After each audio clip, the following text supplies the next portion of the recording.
जय मसीह की आप सबको। आइए आज का वचन करते हैं शुरू। दूसरा कुरिन्थियों 6 अध्याय और उसकी 16वीं आयत को मैं पढ़ूंगा। और मूर्तियों के साथ परमेश्वर के मंदिर का क्या संबंध, क्योंकि हम तो जीवित परमेश्वर के मंदिर हैं। जैसा कि परमेश्वर ने कहा है कि मैं उनमें बसूंगा और उनमें चला फिरा करूंगा और मैं उनका परमेश्वर हूँगा और वे मेरे लोग होंगे। इसलिए प्रभु कहता है कि उनके बीच में से निकलो और अलग रहो, अशुद्ध वस्तुओं को मत छुओ, तो मैं तुम्हें ग्रहण करूँगा। पढ़े गए वचन पे प्रभु आशीष दे, हमसे बात करे, हम सब की कमी घटियों को परमेश्वर इस वचन के द्वारा पूरा करे। आइए हम प्रार्थना करते हैं। प्यारे प्रभु जी, धन्यवाद, स्तुति और बड़ाई के साथ आपके चरणों में आके झुक जाके धन्य प्रणाम करते हैं। समय दिया उसके लिए भी धन्यवाद देते हैं। दया करके सहायता और मदद करें प्रभु जी। मैं भी यहाँ पे खड़ा हुआ हूँ प्रभु जी। आज के दिन प्रभु जी पवित्र आत्मा से भरे, वचन के साथ भरे और वचन बोलने के लिए सहायता और मदद करें। लोग सुन के उद्धार पा सके, एंकरेज हो सके, प्रभु यीशु मसीह को जान सके। प्रभु जी सहायता और मदद करें। लोगों को मैं भी प्रभु की और प्रभु जी लेके आ सकूं। प्रभु जी सहायता और मदद करें। इस वचन के द्वारा प्रभु जी आप बात करें। प्रभु जी हमारी कमी घटियों को पूरा करें। ये समय को प्रभु जी आपके हाथों में सौंप देते हुए प्रार्थना विनती को प्रभु यीशु मसीह के नाम से मांगते हैं, आमीन। आज गुड फ्राइडे है, यानी कि शुभ शुक्रवार है। आज जो है प्रभु यीशु मसीह ने आपके लिए, मेरे लिए है जो है क्रूस के ऊपर वो बलिदान हो गया। प्रभु यीशु मसीह ने आपके लिए, मेरे लिए हमारे पापों का बोझ जो था अपने ऊपर उठा लिया।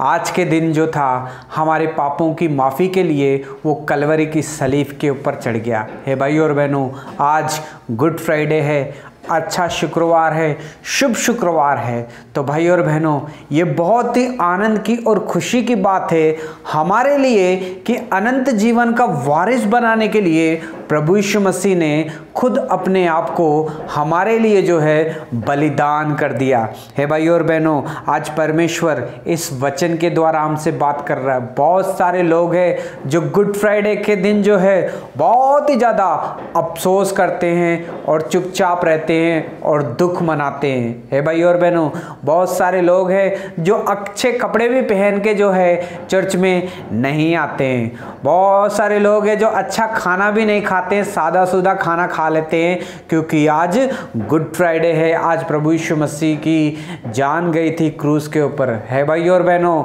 ये सब हमें करने की ज़रूरत नहीं है। हमें तो खुशी मनाने का दिन है। आपके लिए, मेरे लिए खुशखबरी है। ये अच्छा शुक्रवार इसलिए कहा जाता है क्योंकि प्रभु यीशु मसीह ने अपनी जान दे दी आपके लिए, मेरे लिए, इसलिए ताकि हम अनंत जीवन के वारिस बन सकें, सदा हम आनंद के साथ रह सके। है भाई और बहनों, आज गुड फ्राइडे है। आज बहुत ही शुभ दिन है। ये शुभ दिन इसलिए है क्योंकि प्रभु यीशु मसीह ने आपसे और मुझसे इतना प्यार किया कि उसने कलवरी की सलीब को भी सह लिया।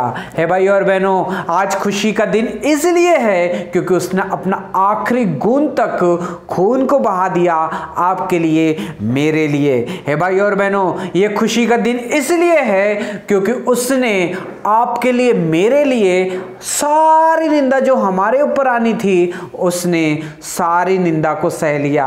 है भाई और बहनों, सिर्फ आपके लिए। है भाई और बहनों, हम देखते हैं कि इंसानों के बीच में प्यार होता है, लेकिन इतना प्यार किसी के अंदर नहीं होता है कि कोई किसी के लिए जान दे सके। है भाई और बहनों, मगर परमेश्वर ने जगत से इतना प्यार किया कि उसने अपना इकलौता पुत्र प्रभु यीशु मसीह को हमारे लिए दे दिया। है भाई और बहनों, हमारे तो 2, 3, 4, 5 बच्चे होते हैं। अगर एक बच्चा भी उसमें से कुछ हो जाए, अगर वो ना रहे, तो हमारे दिल जो है कितना रोता है, पछताता है और वो दुखी हो जाता है कि मेरा बेटा नहीं रहा। लेकिन भाई और बहनों, परमेश्वर के वचन में लिखा है कि परमेश्वर ने जगत से इतना प्यार किया कि उसने अपना इकलौते पुत्र को भेज दिया। यानी कि इकलौते पुत्र को भेज दिया मतलब एक ही एक पुत्र था। वो पुत्र जो था प्रभु यीशु मसीह था, वो एक पुत्र को भी आपके लिए, मेरे लिए बलिदान होने के लिए परमेश्वर ने दे दिया। हे भाई और बहनों, वो राजों का राजा, प्रभुओं का प्रभु था, लेकिन आपके लिए, मेरे लिए वो स्वर्ग के सिंहासन को छोड़ के वो धरती के ऊपर आया, ताकि आपके लिए, मेरे लिए जो है एक नया जीवन मिल सके, पापों की माफी मिल सके, उद्धार मिल सके, स्वर्ग में जाने का रास्ता दिखा सके, और हमें सही चलना कैसा है वो हमें सिखा सके। हे भाई और बहनों, परमेश्वर ने जगत से इतना प्यार किया कि उसने अपना इकलौता पुत्र प्रभु यीशु मसीह को हमारे लिए दे दिया।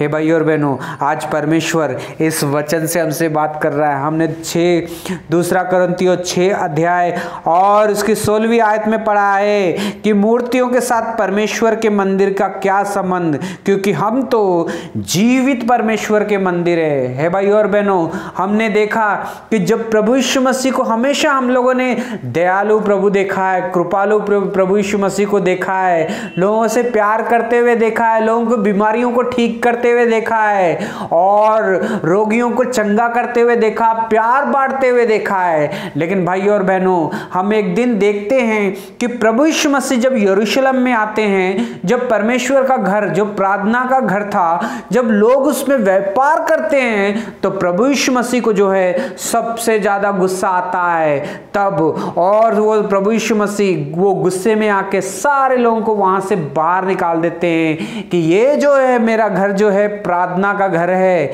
इसमें सब लोग आके प्रार्थना करते हैं, और ये पवित्र घर है, और तुमने इसे डाकुओं की खुई बना के रखा है, बिजनेस करने का एक खूह बना के रखा है करके सबको उस टाइम पे प्रभु यीशु मसीह ने गुस्सा किया और वहां से बाहर निकाल दिया। हे भाई और बहनों, प्रभु यीशु मसीह ने सबको मंदिर से निकाल दिया और मंदिर को शुद्ध किया।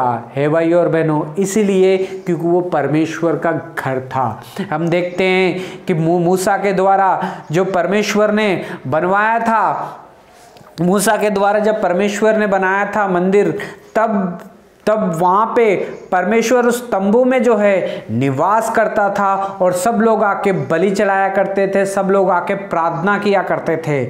उसके बाद में सुलेमान राजा ने परमेश्वर के लिए भवन को बनाया, फिर परमेश्वर ने उसमें निवास करता था और उसमें वो रहता भी था। हे भाई और बहनों, और हमारी प्रार्थना सुनता था, वहीं से हमारे पापों की जो है माफी हुआ करती थी। हे भाई और बहनों, प्रभु यीशु मसीह एक दिन अपने चेलों के साथ बैठ के परमेश्वर के घर के बारे में चर्चा करते हैं, और चेलों ने परमेश्वर के घर को, मंदिर को देखा कि इसकी बनावट कितनी ही खूबसूरत है। लेकिन प्रभु यीशु मसीह ने उस टाइम पे भविष्यवाणी की कि एक दिन ये जो मंदिर है, इसमें से एक ईंट भी जो है वहां पे नहीं रह जाएगी। हे भाई और बहनों, और ये वचन जो है पूरा भी होता है। हे भाई और बहनों, पहले परमेश्वर कहाँ निवास करता था? तंबुओं में निवास करता था। उसके बाद में परमेश्वर कहाँ निवास करता था? जब सुलेमान ने बनाया हुआ मंदिर में निवास करता था। प्रभु यीशु मसीह ने सबको व्यापार करते हुए कहाँ से निकाल दिया था?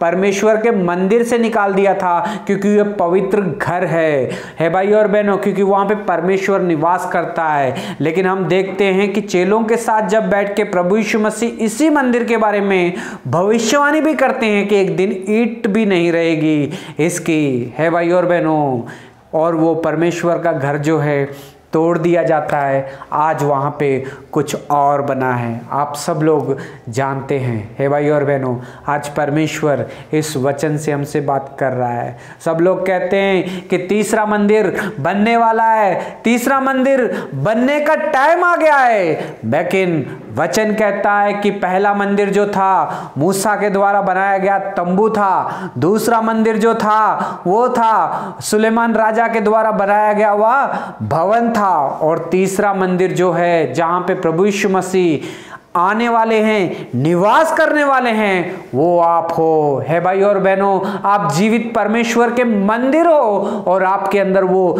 निवास करना चाहता है। आज गुड फ्राइडे है। आज परमेश्वर आपसे इस वचन के द्वारा बात कर रहा है कि आज परमेश्वर आपके अंदर निवास करना चाहता है। वो तीसरा मंदिर जो है आपको बनाना चाहता है। वो बाहर दरवाजे के बाहर आके खटखटा रहा है दरवाजा और कह रहा है कि दरवाजे को खोलो, मैं तुम्हारे भीतर आना चाहता हूं, तुम्हारे भीतर आके निवास करना चाहता हूं, तुम्हारे साथ चलना फिरना चाहता हूं, तुम्हारे साथ रह के रहना चाहता हूं, भोजन करना चाहता हूं, तुम्हारे साथ ही रहना चाहता हूं।